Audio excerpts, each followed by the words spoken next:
Hey, how you doing? It's ATK. I'm here with First Magazine, and I got Eric Roberson. I'm about to ask him a few questions for the mag, see what's up. So, how you finding your time here in the UK? Oh, great, man. It's like a second home, you know, always come back here. Got a lot of friends here, a lot of family here. So always spend some time checking them out as well. But the stages are great, too. I love performing here. And it's about fifth time coming back to Birmingham, so it's always good to do that, too. You come here often? Yeah. I try to come every year, at least a couple times a year. But it's probably been about a year or so since the last time I've been here. So it's about time for me to come back. How you getting on with the accent? Everybody sounding, different and stuff like that from right up north to down south in London. Well, you learn it. We kind of have different accents in the States in different places. So you learn it. You might hear that it's a little bit different in different places. Might need somebody to repeat something once in a blue moon. But for the most part, you're kind of cool with it.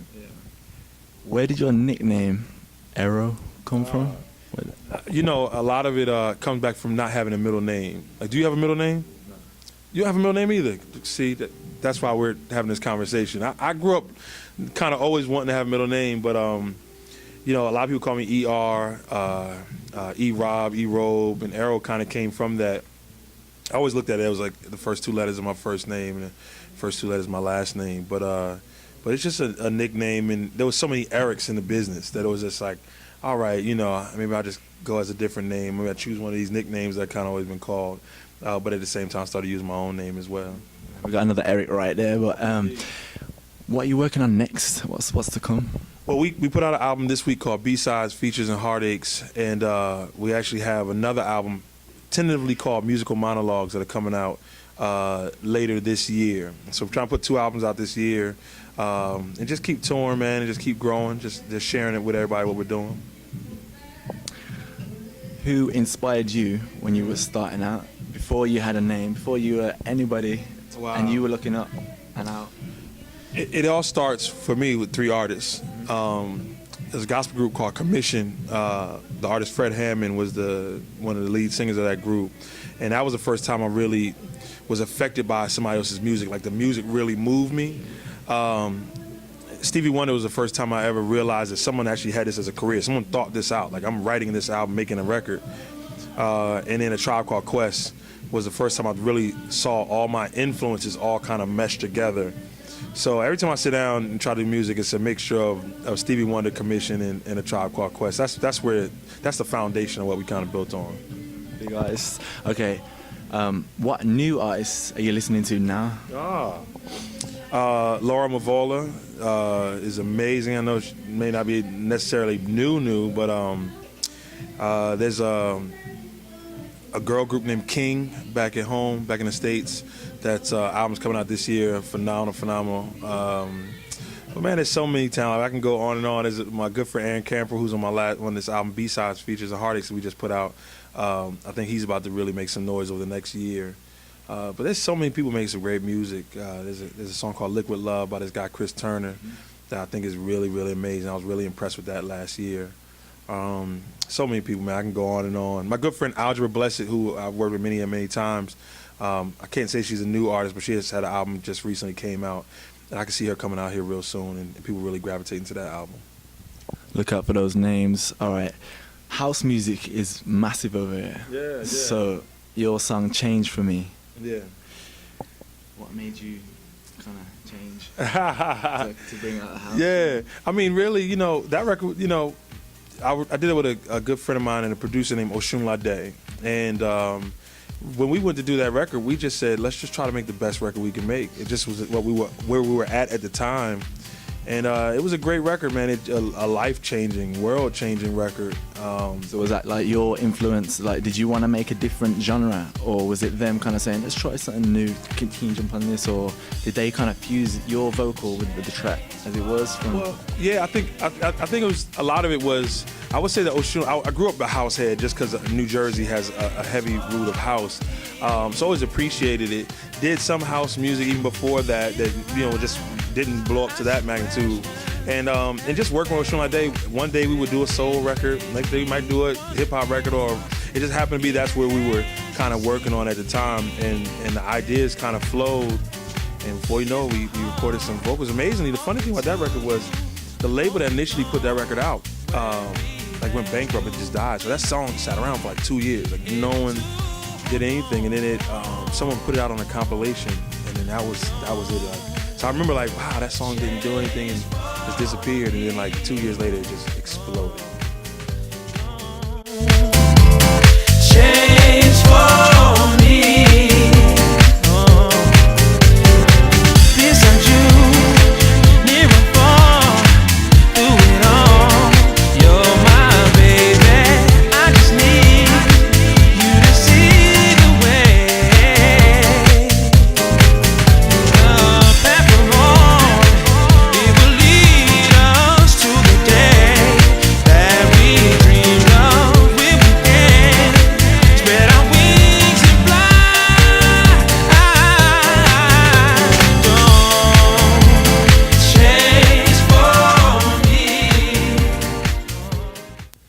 What was the turning point in your career? So, you know, that point where you think, all right, I'm just trying, and then, whoa, I'm Erro Roberson, I'm a celebrity. People's like, wow. Was it like, because you said you got signed early on, right? Yeah. Was it the signage? Was it a certain single, a certain album? From that point on, you felt, you know, kind of changed? For me, what changed was I was the artist that, even at 19, I had a song out and had a nice certain level of popularity. And then from there, I went from deal to deal, but more as a songwriter I was probably known for. I was writing songs for other people. But for me, I remember I got out of a bad breakup. And what helped me to get over the breakup was really go in the studio and just record. And it had a lot to do with that breakup in general, but also where I was at musically. I was really writing very, very personal, autobiographical type songs. And it was very hard for me to sell those records. So my first album was a song called Esoteric, and it just was just what I could easily just give out. You know, I wasn't really trying to sell it or really just trying to blow up or be an artist. I didn't really even know what independent artists were at the time. I just thought that's where I was at. And I honestly tell you, the fans who got that album really demanded more of me and wanted more, which made me do the album called The Vault. The Vault was probably the turning point. And we're celebrating the 10th year anniversary of that album. But it was the album that they were like, we want more music. I was like, well, I have some more, you know, here it is. And then from there, I really took the business serious. And from that point on, it was just trying to grow and earn each fan one at a time. You know, every time we walked, whether we went to London or Birmingham or Chicago or whatever, we were walking in places and no one knowing us and just trying to make sure we won over as many people we could in those places. So the turning part started with that album, The Vault. Do you think it was easier for you when you got signed and then you went sort of independent? Or if it was the other way around, you would have struggled more to break through? Well, I think, you know, some artists today who had major success, I was on majors, but I never really had that huge radio budget that, you know, plastered my face all over the place or anything like that. So when we started from an independent standpoint, we started from ground zero, you know, and had to really build it up. Whereas some other artists might have the luxury of now being independent but already having a huge fan base that was built by radio or built by a major label or something like that. So that's the main thing, is like who knows how different it would have been. I think everything had to add up exactly the way it added up for us to be where we were at now, and really for me to have the hunger. Like for me to go back to Howard, you know, after doing the deal with Warner Brothers, was a real humbling experience, but that made me a better person. It made me a better writer. I would be a different writer. If anything, just the smallest variable change, I think would have changed everything. You and I might not be sitting here talking. I might not be the same writer, you know, and I don't know whether I'll be more successful or less successful, but I know it'll be different. So I don't hold any regrets back on how things worked out, because it worked out in a way that got me to this point, you know, and I'm very satisfied and gratified, appreciative of that. So when you write songs, like I write songs, and you know, some songs come from the heart. Sometimes you just write songs because you feel like that is what is going to sell. Mm-hmm. Which ones do you think hold more weight, or is there not an answer for that? You know what I'm saying? Well, there's no right. I always tell everybody there's no right or wrong way to write a song. There's just your way. So, you know, as an artist, you have to choose. You know, that are we writing songs from our heart? Are we writing songs that we're going to sell?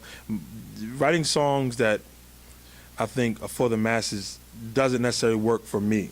You know, but that's not, my career is different than other people's careers. So you kind of have to find what your voice is going to be, what your direction is going to be. But for me, it's always kind of been process over product. So while I'm writing, while I'm creating something, I really can't be concerned yet on what it's gonna do or who it's gonna please. For me, once I finish the record is when I probably can then go into, is this gonna make this album, or is this gonna be good for this market or whatever.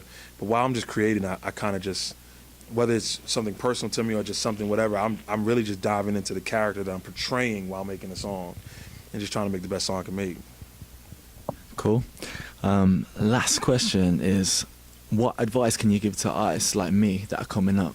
You know, what kind of lookout can you give, sort of thing?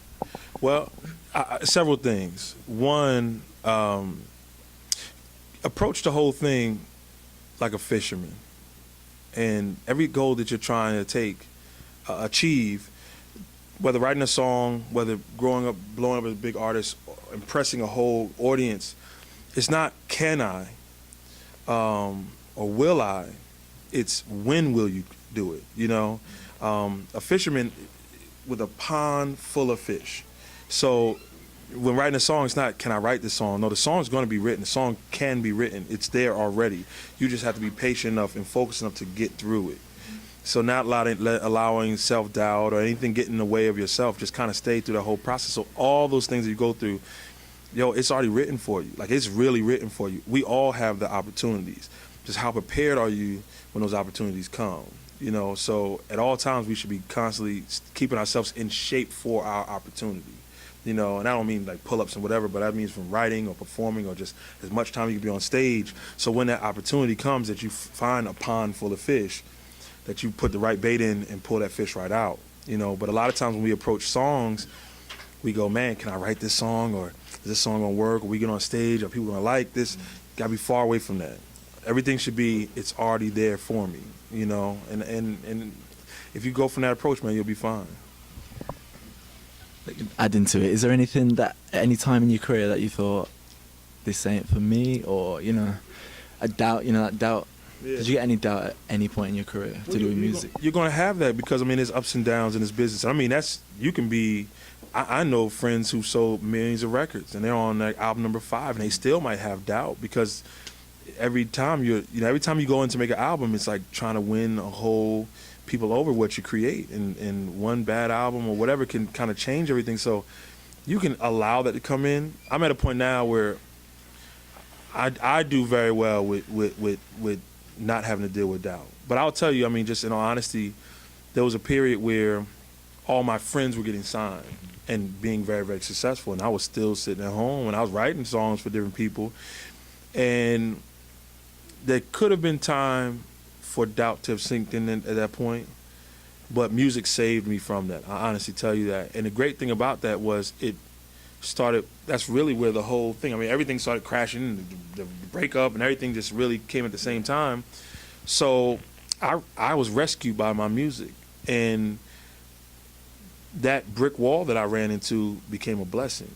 So, you know, sometimes you may look at stuff as bad luck, but a lot of times it's God protecting you or preparing you for like the next step. When I look back, and I would not trade getting dropped from Warner Brothers or the deal not working out at this label, deal not working out at that label, or any of that real humbling, tough days, because it made me who I am. But as long as you work through it, you're gonna get through it. You heard it right, yeah. I'm Alex the Kid. No room for doubt. Yeah. ATK, First Magazine, Erro Roberson. And until she had on, I was a fan of a